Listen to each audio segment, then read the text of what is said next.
In this video, I'm going to be reviewing the oldest and most coveted book in my art book collection.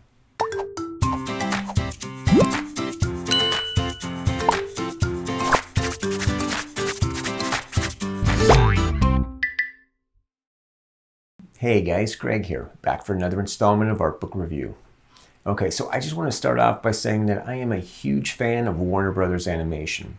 Whether it's the Looney Tunes or Merry Melodies, I've been watching these cartoons for well over 50 years. If you were to tour my home, you'd find everything from collectible animation art cells to vintage tribute posters adorning just about every wall in it. And one of my most beloved collectibles is the subject of this month's art book review, and it's a book featuring the animation art of Warner Brothers. Let's check it out. Alright, so as I said earlier in the video, I've been a fan of Warner Brothers animation for over half a century. You know you're getting old when you need to use the word century to describe your age. As a collector of animation cell art, this book was actually gifted to me by Warner Brothers for spending so much money in their art store. And I love this book. Now I just want to preface this review by saying that this book is not an art instructional book in any way. It's more of an art history book, and it covers the entire history of Warner Brothers animation.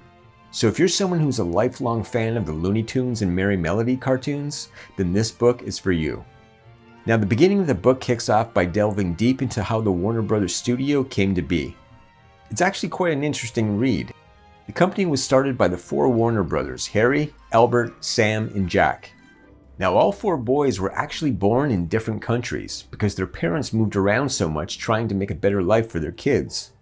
But their parents were definitely business oriented and throughout the years dabbled in a lot of different businesses. So it's really not surprising that each of the brothers developed such a keen sense for business later on in life. One of the things that I really found humorous in here was the fact that the four brothers actually opened a movie theater when they were younger that showcased a wide variety of movie genres.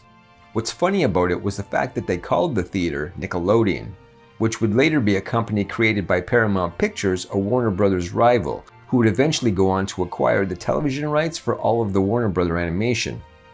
The Warner Brothers eventually realized that they could make more money distributing the films to other theaters rather than showing them in their own theater. So they went into the distribution business and started acquiring the licensing rights for movies being created by many different studios so that they could distribute those movies throughout the US. And as many movie theaters began to see Warner Brothers as a go-to company to get movies from, many of their competitors did everything they could to try and stop them from developing a monopoly. In response to the backlash, they began producing their own movies. And because they already had great relationships with so many theaters throughout the States, they didn't have any problem getting their movies into theaters.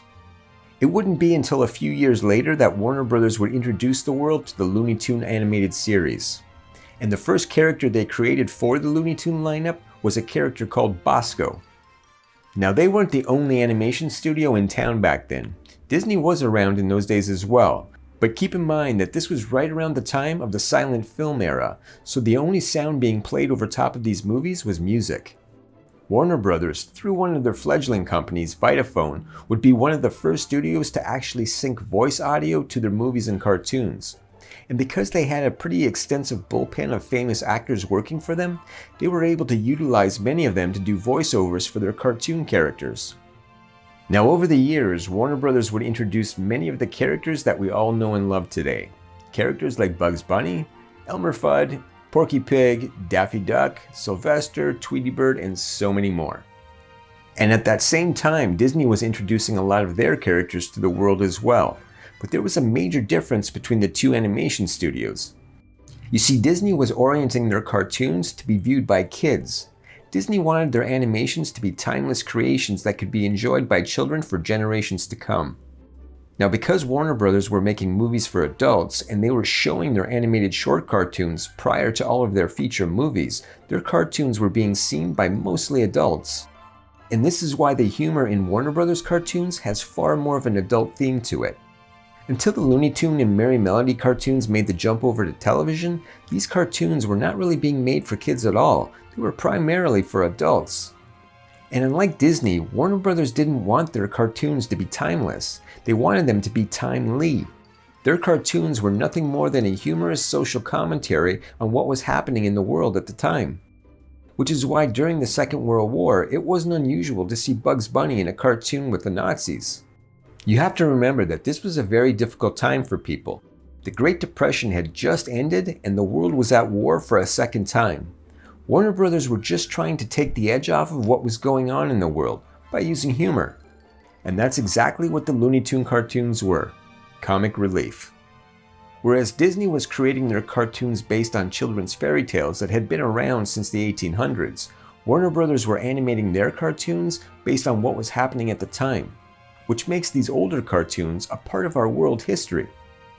The reason your parents didn't mind sitting down and watching the Bugs Bunny Roadrunner Hour with you every evening was because those cartoons brought back a piece of their childhood. Every time I flip through this book, I'm just taken back to my youth. There are screen captures in this book from cartoons that I haven't seen in over 40 years, and I'm a Looney Tunes fanatic. This book goes into detail about how each character came to be in the Looney Tune world, and tells the stories of some of the greatest animated short films of all time. I don't care how old you are, you can't flip through this book without feeling a sense of nostalgia. And this book doesn't just focus on the Warner Brothers themselves, it also goes into great detail about all of the great artists and animators who directed these short films. Men like Friz Freleng and Chuck Jones, who created a world of animation that would inspire kids to be smartasses for generations to come. Thankfully for me and my childhood friends, in 1960, many of these cartoons made the jump from theater to television and were being viewed by kids worldwide, adult humor and all. But as more politically correct cartoons started being created for television, we began to see less and less of the Looney Tunes gang. Thankfully, in the 1990s, Warner Brothers attempted to bring this animation style back with the creation of the Animaniacs. This was quite possibly one of the happiest moments of my life. For the first time in a long time, I was seeing a directing style similar to that of the legends of Chuck Jones, Friz Freleng, Tex Avery, and Bob Clampett. I was truly hoping that this was going to be the rebirth of the Looney Tune franchise and that style of cartoon. And although it did last for about 8 years, it didn't stick. But it did inspire a lot of other great cartoons like South Park and Family Guy. Okay, so here's where I get a little political, so bear with me. Now it goes without saying that the 50s, 60s, 70s, and 80s were a far different time than the world we're living in today. People had much thicker skin in those days and weren't offended quite as easily as people are today. You see, there are many people today who find the older Looney Tune cartoons offensive. And by people, I mean those on the far left. This cancerous cancel culture that seems to be engulfing the world is taking its toll on more than just society. It's also coming after our beloved cartoons. Whether it's Pepe Le Pew's promiscuous antics, Porky Pig's speech impediment, or Speedy Gonzalez's ethnic stereotyping, the woke mob want it gone. And they've been demanding for quite a few years now that these cartoons not only be removed from television and streaming services, but from box sets as well. Warner Brothers has created over 1,000 Looney Tune and Merry Melody cartoons over the years. Yet if you were to purchase every box set available today, you'd be lucky to get 200 of them. And even the ones that you did get are going to be extremely edited. As for the remainder of those cartoons, well, they're doomed to be lost to history. And the sad thing is that those cartoons were not created to be pro or anti anything. They were just a humorous social commentary on what was happening at that time. Not only should these cartoons not be banned, they should actually be studied as part of history.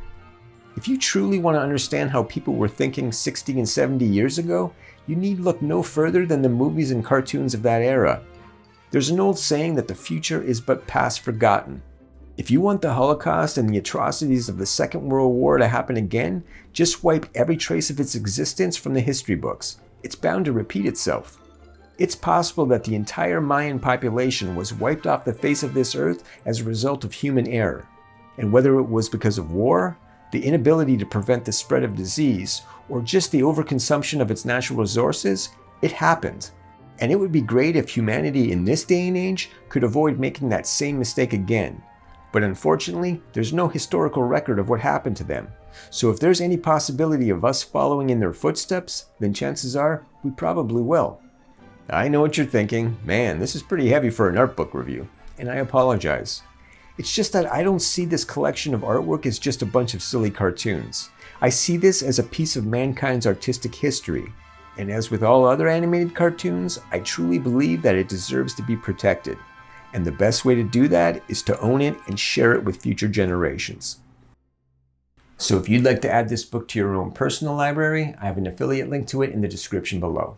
Also, let me know in the comments section below where you stand on the banning of Looney Tunes cartoons and why. I'd be interested to hear other points of view. And if you'd like to see more of my art book reviews, you can find a link to my art book review playlist right here. Until next time, take care.